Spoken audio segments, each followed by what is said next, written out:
السلام علیکم ورحمۃ اللہ وبرکاتہ۔ الحمد للہ رب العالمین وبہ نستعین سبحانک لا علم لنا الا ما علمتنا انک انت العلیم الحکیم۔ قال اللہ تعالی وکذلک جعلناکم امة وسطا لتکونوا شہداء علی الناس وَيَكُونَ الرَّسُولُ عَلَيْكُمْ شَهِيدًا۔ برادران اسلام، پردہ نشین خواتین، آج کی تراویح میں دوسرا پارہ آپ نے سماعت کیا ہے۔ دوسرے پارے کی ہی ایک آیت میں نے آپ کے سامنے پڑھی، سورہ بقرہ کی آیت نمبر 140 پر 3 ہے۔ یہ آیت میں اللہ تبارک و تعالیٰ نے 3 باتیں بتائی ہیں۔ اللہ نے فرمایا، پہلے ترجمہ سنیں۔ اللہ فرماتے ہیں وَكَذَلِكَ جَعَلْنَاكُمْ أُمَّةً وَسَطًا، اور اسی طرح ہم نے تمہیں ایک بہترین امت بنایا، لِتَكُونُوا شُهَدَاءَ عَلَى النَّاسِ، تاکہ تم لوگوں پر گواہ بنو، وَيَكُونَ الرَّسُولُ عَلَيْكُمْ شَهِيدًا، اور رسول بھی تم پر گواہ بنیں گے۔ یہ سورہ بقرہ کی 140 پر 3ویں آیت ہے۔ اس آیت کریمہ میں اللہ تبارک و تعالیٰ نے اس امت کی خصوصیت کو بیان کیا ہے۔ یہ امت محمدیہ، وہ امت جس نے محمد الرسول اللہ صلی اللہ علیہ وسلم کی دعوت کو، آپ کی تبلیغ کو، آپ کے دین کو قبول کیا اور امت محمدیہ کا ایک حصہ بنے، تو ان کو اس آیت میں خطاب کیا گیا۔ اللہ نے کہا کہ تم ایک بہترین امت ہو۔ یہ پہلی بات اس آیت میں بتائی گئی۔ وہ بہترین امت کیوں ہے، کس لیے ہے، ان کی ذمہ داری کیا ہے، کس وجہ سے اللہ تعالیٰ نے اس امت کو بہترین امت کہا ہے، یہ ہم سنتے ہیں تقریباً۔ اس آیت میں جو اصل بات بتائی گئی وہ دوسری اور تیسری بات ہے۔ اللہ نے فرمایا لِتَكُونُوا شُهَدَاءَ عَلَى النَّاسِ، تم لوگوں پر گواہ بنو گے۔ یہ امت کل قیامت کے دن لوگوں پر گواہ بنے گی۔ کیسے گواہ بنے گی؟ اس آیت کی تفسیر میں ایک حدیث ہے جسے امام بخاری رحمۃ اللہ علیہ نے اپنی کتاب میں حدیث نمبر 1850 پر 1 میں نقل کیا ہے۔ حدیث بیان کرنے والے راوی حضرت ابو سعید خدری رضی اللہ عنہ ہیں۔ دیکھیے پیغمبروں کی حالت اور امتوں کی حالت قیامت کے دن کیا ہوگی۔ پیارے نبی صلی اللہ علیہ وسلم فرماتے ہیں یدعا نوح وامتہ یوم القیامہ، اللہ تعالیٰ قیامت کے دن نوح علیہ السلام کو اور ان کی امت کو بلائے گا۔ میدان محشر میں تمام لوگ کھڑے ہیں، تو بلایا جا رہا ہے کن کو؟ حضرت نوح علیہ السلام کو۔ حضرت نوح علیہ السلام اور ان کی پوری امت کو اللہ تعالیٰ طلب کرتے ہیں، بلاتے ہیں۔ پھر نوح علیہ السلام سے سوال ہوتا ہے کہ اے نوح، کیا تم نے ہماری دعوت کو، ہمارے دین کو اپنی قوم تک، اپنی امت تک پہنچایا یا نہیں؟ حضرت نوح علیہ السلام جواب دیں گے کہ ہاں اللہ، تو نے میرے اوپر جو ذمہ داری رکھی تھی وہ ذمہ داری کو میں نے پورا پہنچا دیا۔ حضرت نوح علیہ السلام نے بات بتا دی۔ پھر اللہ تعالیٰ ان کی قوم کو، ان کی امت کو طلب کریں گے، بلائیں گے، اور پھر ان سے پوچھا جائے گا کہ کیا تمہارے پیغمبر، تمہارے رسول نوح نے تم تک اللہ کا دین پہنچایا تھا یا نہیں ہے؟ تو نوح علیہ السلام کی پوری قوم صاف جھٹلا دے گی، بولے گی کہ اے اللہ، ہمارے پاس تو کوئی رسول آیا ہی نہیں۔ اللہ اکبر۔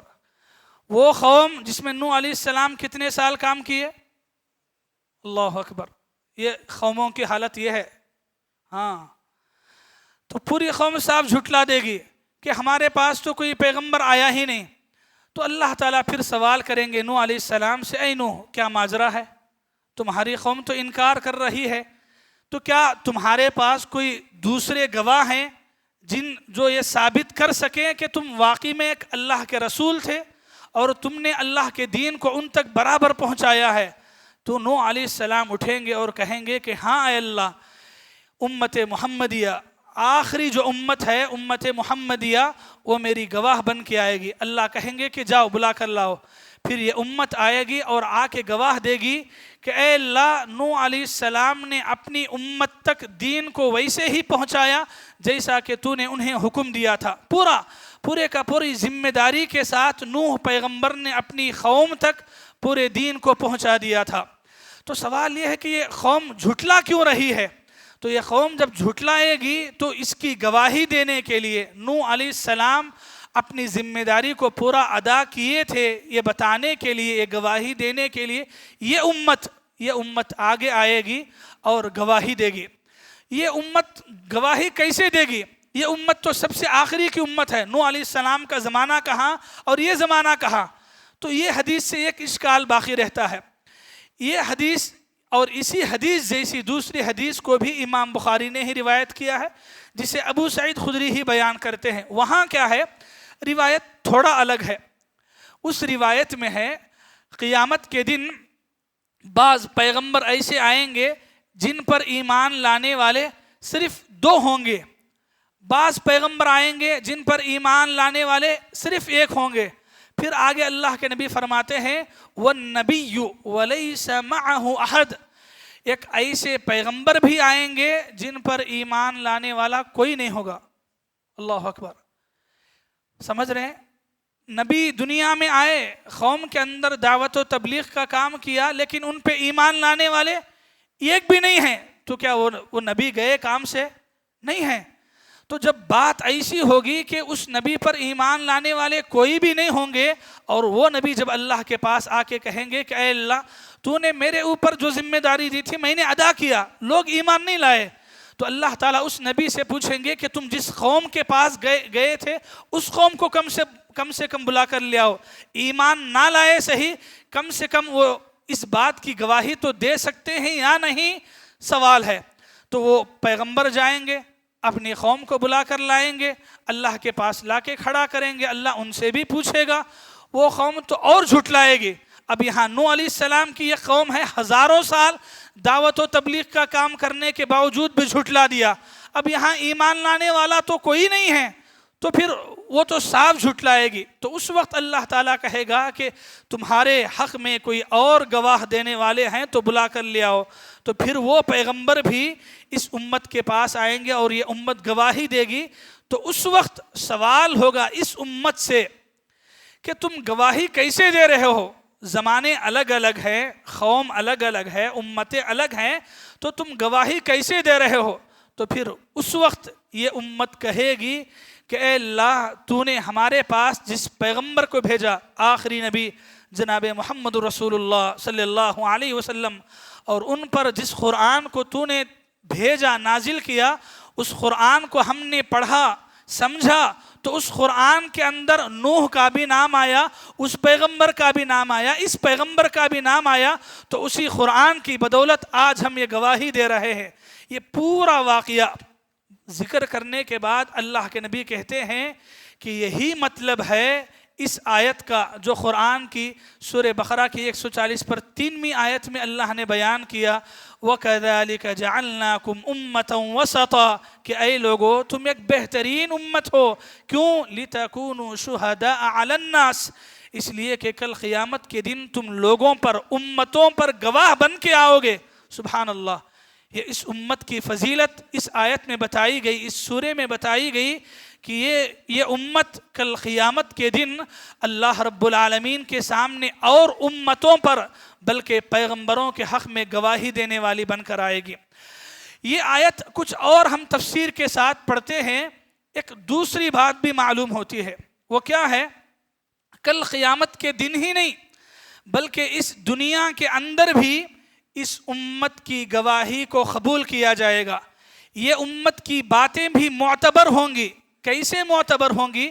ایک حدیث سنیے. حضرت انس رضی اللہ عنہ کہتے ہیں اللہ کے نبی کے ساتھ صحابہ کرام بیٹھے ہیں، راستے سے ایک جنازہ گزرتا ہے تو لوگ اس مرے ہوئے انسان کی بڑی تعریفیں کرتے ہیں، کہتے ہیں کہ بڑا اچھا انسان تھا، بڑے اخلاق والا تھا، اللہ والا تھا، تعریفیں کرتے ہیں. اللہ کے نبی کہتے ہیں وجبت.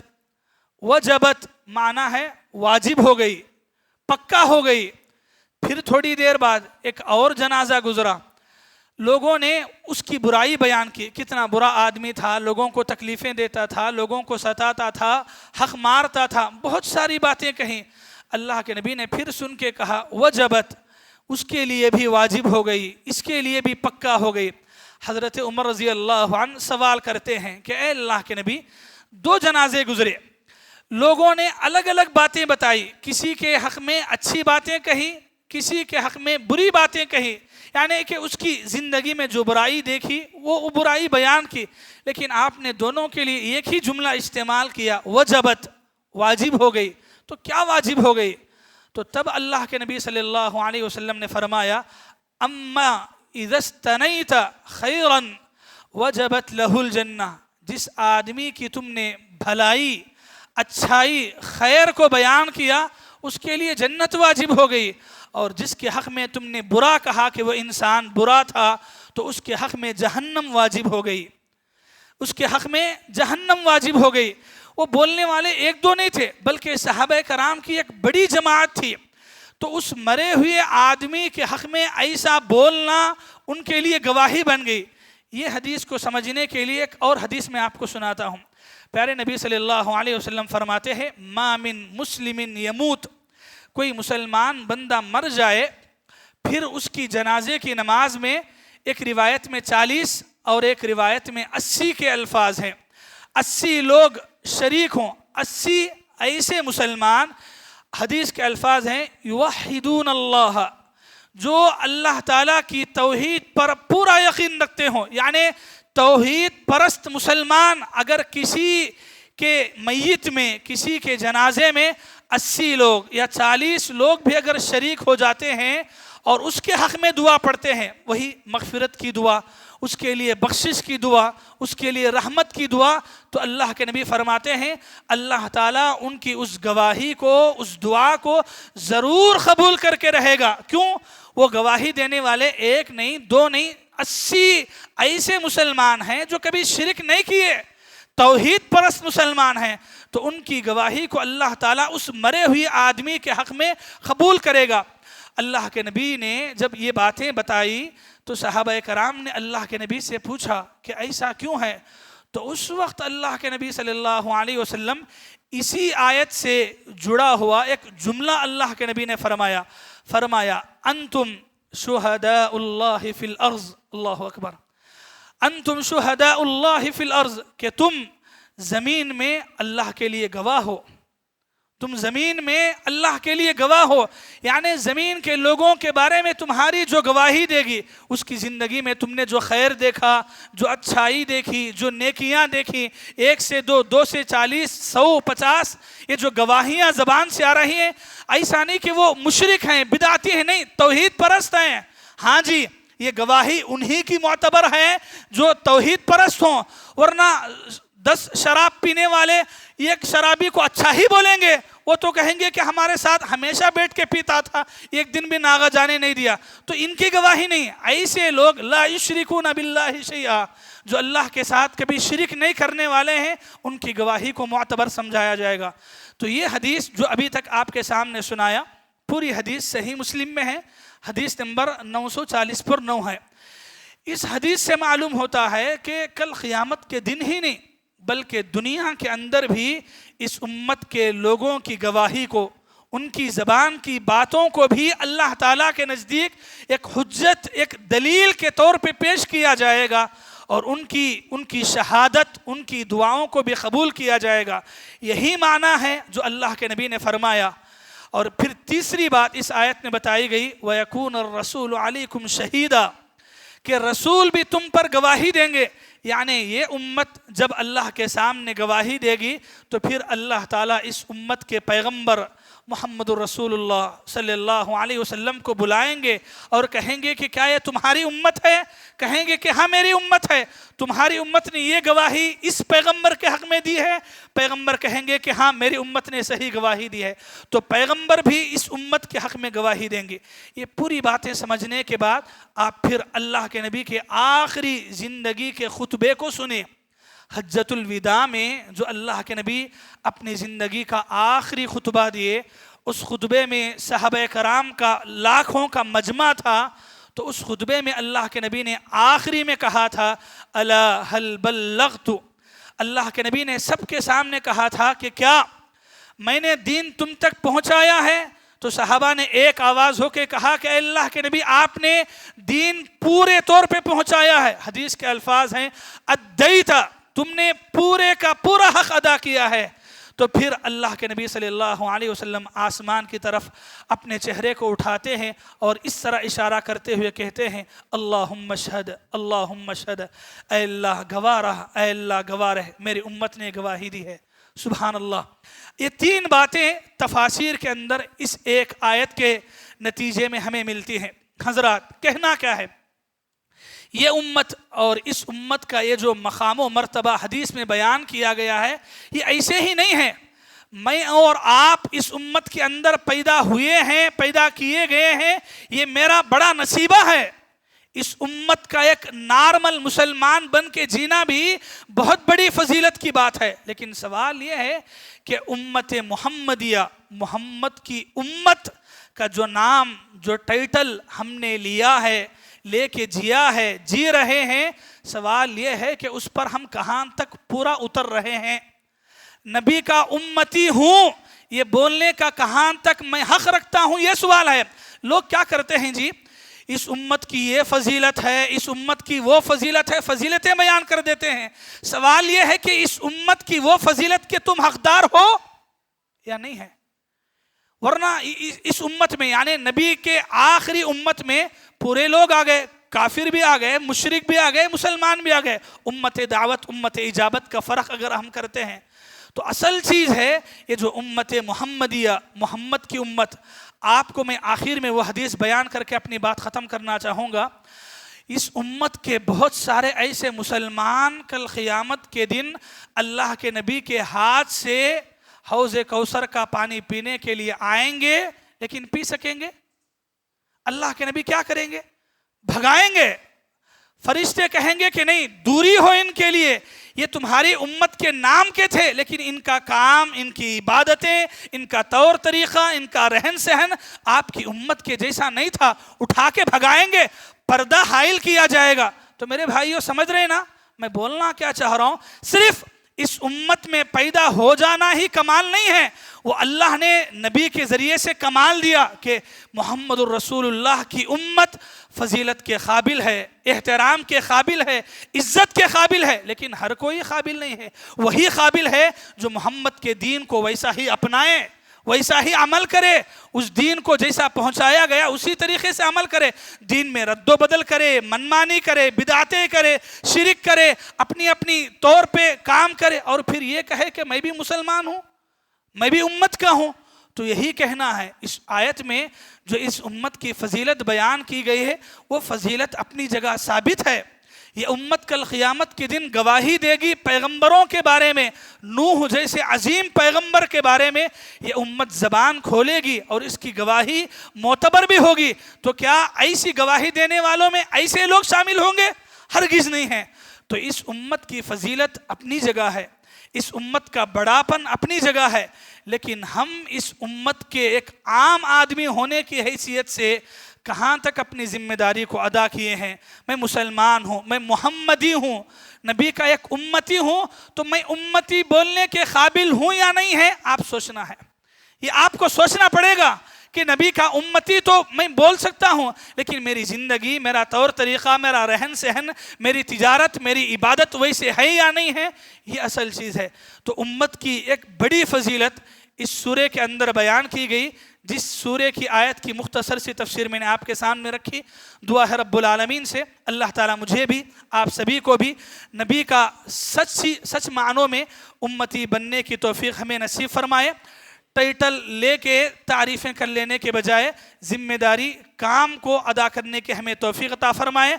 نبی کا امتی ہونے پر جو شرف، جو مرتبہ ہمیں ملا ہے، کل قیامت کے دن اس مرتبے پر پورا اترنے کے ہمیں توفیق عطا فرمائے۔ پیغمبروں کی گواہی کو ہمارے حق میں، ہماری گواہی کو پیغمبروں کے حق میں قبول ہونے کے ہمیں توفیق عطا فرمائے۔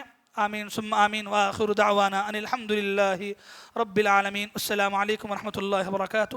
سبحانک اللہم بحمدک اشہد ان لا الہ الا انت استغفرک واتوب الیک.